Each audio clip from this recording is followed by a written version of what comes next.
Bonjour à tous, aujourd'hui petite vidéo. Vous allez comprendre pourquoi je fais cette intro qui est un peu bizarre et j'appuie bien sur le petite, puisque cette intro vient d'un youtubeur qui s'appelle Frédéric Delavier, qui a écrit ce petit livre, L'éveil des consciences, ou Comment devenir un homme libre, qui est probablement un des meilleurs livres que j'ai lu de ma vie. Concrètement, un des meilleurs livres que j'ai lu de ma vie.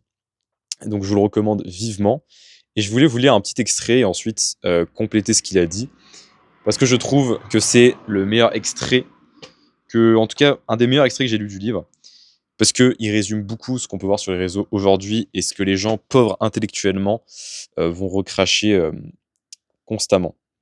Donc, ce texte est intitulé L'homme libre parle en son nom. C'est parti. L'homme hiérarchisé, le soumis, cite les autres hommes pour justifier ce qu'il dit et pense parce qu'on dit en penser les autres hommes. Ainsi, il n'ose affirmer sa pensée propre et ne trouve sa force et pense-t-il sa légitimité qu'en suivant et répétant ce qui l'ont précédé. L'homme libre parle en son nom, et même s'il étudie ce qu'ont dit les autres hommes, il n'a pas besoin de le citer pour se justifier. La force de l'homme libre, c'est d'oser penser par lui-même, sans s'abriter comme un lâche et un soumis derrière un courant de pensée, ou derrière les citations d'autrui pour justifier ses propos.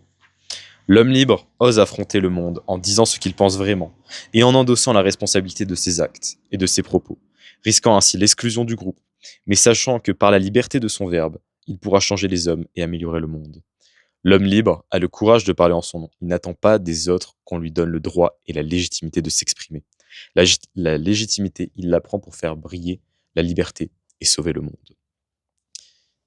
Ce texte, je trouve excellent parce que ce soit au lycée, que ce soit dans les débats universitaires, que ce soit dans les débats sur Instagram, que ce soit dans les discussions, que les gens que j'ai rencontrés dans la vraie vie, les gens qui constituent ma famille, à chaque fois, les gens vont penser « Non, cet homme politique a dit ça.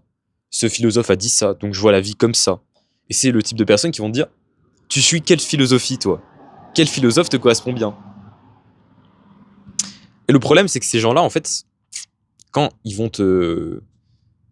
Dès que tu vas leur parler de quelque chose, ils vont te dire « Non, non, mais ce spécialiste de santé a dit ça, nanana. » Donc, c'est vrai en philosophie. La plupart des gens n'ont pas leur philosophie, ils pensent comme la philosophie de quelqu'un d'autre. Et dès qu'ils vont essayer d'argumenter sur quelque chose, ils vont parler ok, lui a dit ça, donc c'est une vérité. Et il n'y a jamais personne qui va prendre l'initiative de penser, parce que c'est un inconfort de penser par soi-même. Les gens vont te juger. C'est pas ah oui, mais j'ai vu qu'il y a quelqu'un qui avait dit ça, ça me paraît cohérent, tu vois. Ou cette personne-là a dit ça, etc. Dans un débat. Au lieu de dire ok, moi je pense que c'est ça pour cette raison-là. Et quand tu dis pour moi c'est ça, tu imposes ta pensée. Et donc le jugement est beaucoup plus propice. Et malheureusement, personne ne fait ça, parce que personne a concrètement les couilles de faire ça. Et cependant, il faudrait faire ça, parce que ça témoigne juste de quelque chose. Alors soit vraiment, au fond de toi, tu penses vraiment à travers les autres, et dans ce cas-là, c'est un gros souci. Soit tu n'arrives pas à donner ta pensée par peur du jugement, et là aussi, c'est un gros souci.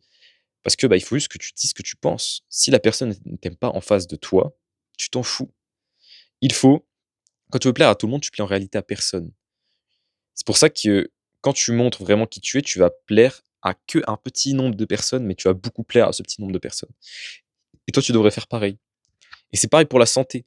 Arrête de penser à travers des spécialistes de santé qui sont en réalité nuls à chier. Pense par toi-même, fais tes recherches par toi-même, expérimente par toi-même. C'est ton expérimentation qui t'apportera ta solution de santé. C'est ton expérimentation qui t'apportera ta philosophie, etc., etc. Pareil pour la politique. Arrête de penser à travers des hommes politiques ou des partis politiques. Crée ta propre vision de la politique. C'est très important. Et malheureusement, c'est des petites étiquettes qui créent pour que que tu n'as pas la capacité de penser. En fait, on t'offre un panel très très large de pensée, que ce soit en politique, en nutrition ou quoi que ce soit, pour que tu n'aies pas à penser par toi-même. Parce que quand tu penses par toi-même, tu peux peut-être remettre en cause le système, et quand tu remets en cause le système, tu es un danger pour le système. C'est pour ça qu'à l'école, on crée un maximum de trucs de ce style-là. Donc, comme l'a dit le grand Cheikh Delavier, pense par toi-même. C'est pas parce que tu penses par toi-même que tu peux pas étudier les philosophes, que tu peux pas étudier plein de livres. Par exemple, moi je pense par moi-même et pourtant je lis Frédéric Delavier. Ok. Donc, continue à étudier le monde, mais fais-toi ton propre avis du monde. Et là, je suis en train de voir que l'exposition elle est en train de partir vraiment en couille.